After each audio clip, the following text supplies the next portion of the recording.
to Sunny Live Show, and thank you so much guys for tuning in. Well guys, I'm back again with the Mzansi Super Stories, and namhlanje sikhuluma nge-e.tv scandal. Well guys, siphumile ke manje ku-storyline sikaNhloso noMadlomo. Sila manje intombazane abayithole e-levels ontuthuko bahamba nayo. I don't know what happened. Did they sleep with her? What really happened to the lady? But you guys, ivuke ishonile, and they all don't know what happened. Abanye bathi maybe uphuze kakhulu, maybe uthatha ama-drugs, because ngathi bekane problem no boyfriend wakhe, so it's not clear.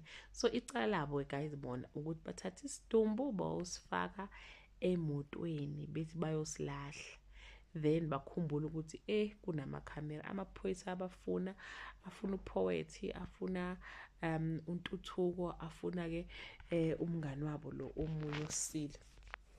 So guys, that how ke kuzokwenzeka ngakhona ke they will all be arrested because kuyazwakala ngamaphoyisa enokha emakubo. But ke guys, when they do they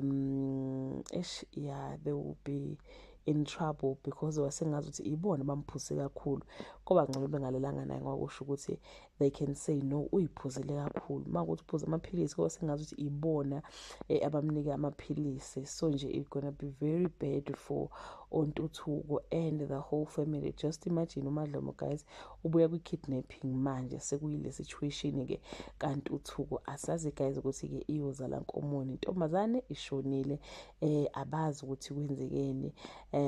Amaphoyisa ke ayabalanda ukuthi ke bazokhuluma abakwaziyo. That brings us to the end of this video. To leave your comment below and share your opinion. Bye.